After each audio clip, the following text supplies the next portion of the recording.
নবী করিম সাল্লাল্লাহু আলাইহি সাল্লাম উম্মার পক্ষে যেমন সাক্ষী হবেন, আল্লাহর হাবিব কিন্তু উম্মতের বিরুদ্ধেও সাক্ষী দেবেন। এটা আমার কথা নয়, সূরা নিসার মধ্যে আল্লাহ পাক ৫ম নম্বর পারা হিফজ কোরআনের ৩য় নম্বর পৃষ্ঠার একেবারে শেষ লাইনের মধ্যে আপনারা তাকাই দেখবেন, আল্লাহ বলেছেন ফাকাইফা ইযা জিনা মিন কুল্লি উম্মাতিন বিশাহীদিন ওয়া জিনা বিকা আলা হাউলাই শাহীদা। অনবী সেদিন কি অবস্থা হবে আপনি একটু চিন্তা করেন।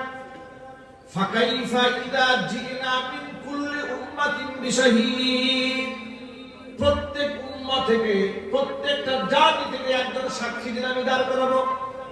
ওয়া জিনা বিকা, আপনাকে আমি যেদিন নিয়ে আসবো, আলা হাউলাই শাহীদা, এদের বিরুদ্ধে সাক্ষী দেওয়ার জন্য সেদিন কি অবস্থা হবে।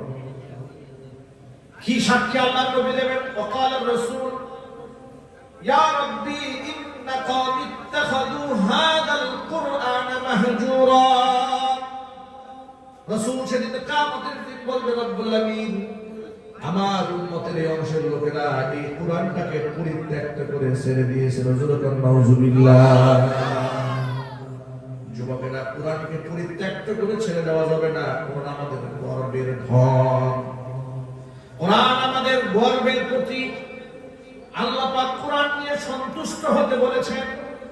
মহাগ্রন্থ কুরআনে আল্লাহ পাক স্পষ্ট জানিয়ে দিয়েছেন, নবীজি মানুষদেরকে আপনি বলে দিন তারা যেন দুইটা নিয়ামত নিয়ে সন্তুষ্ট হয়ে যায়।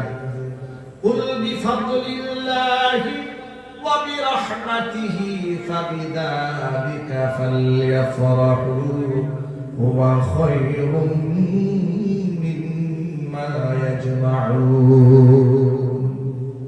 দুইটা নিয়ামত নিয়ে মানুষ যেন খুশি হয়। কুল, ওভাবে আপনি বলেন বিফাদলিল্লাহি ওয়া বিরহমাতিহি, মানুষ যেন আমার করুণা নিয়ে, আমার রহমত নিয়ে খুশি হয়ে যায়। তাফসীর ইবনে কাসীরের মধ্যে রাইসুল মুফাসসিরিন আব্দুল্লাহ ইবনে আব্বাস রাদিয়াল্লাহু তাআলা আনহু বর্ণনা এসেছে, আল্লাহ পাক এখানে ফাদলুল বলতে, রহমত বলতে আল্লাহ কি বুঝিয়েছেন? তিনি বলেন ফাদলুল এবং রহমত বলতে আল্লাহ পাক কুরআন এবং ইসলামকে বুঝিয়েছেন। জোরে জোরে বলেন আল্লাহু আকবার। চিৎকার দেন আল্লাহু আকবার। তাহলে কোরআন নিয়ে আল্লাহ পাক সন্তুষ্ট থাকতে বলেছেন, ইসলাম নিয়ে আল্লাহ পাক সন্তুষ্ট থাকতে বলেছেন। যদিও আফসোস লাগে আজকে মুসলমানেরা কোরআন নিয়ে সন্তুষ্ট নয়, তারা ইংরেজি ভাষা নিয়ে গর্ব করে। ডাক্তার হয়ে গর্ব করে, ইঞ্জিনিয়ার হয়ে গর্ব করে, নাস্তিক হয়ে গর্ব করে। এমনকি পহেলা বৈশাখের মধ্যে পুরুষরা নারী সেজে কাপড় পরে বাংলাদেশে গর্ব করে। জোরে জোরে বলেন নাউযুবিল্লাহ।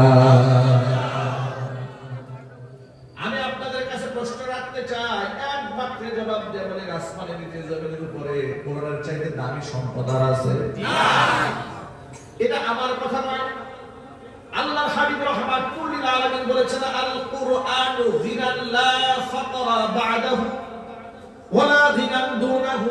কোরআন এমন একটা সম্পদ, এমন একটা ধন, লা ফাকরা বা'দাহু, কোরআন যদি কারো অর্জিত হয়ে যায় পৃথিবীতে তার কোনো দারিদ্রতা থাকে না। ওয়ালা যিনান দুনাহু, কোরআন ছাড়া কেউ ধনী হতে পারে না। পৃথিবীর সব আছে।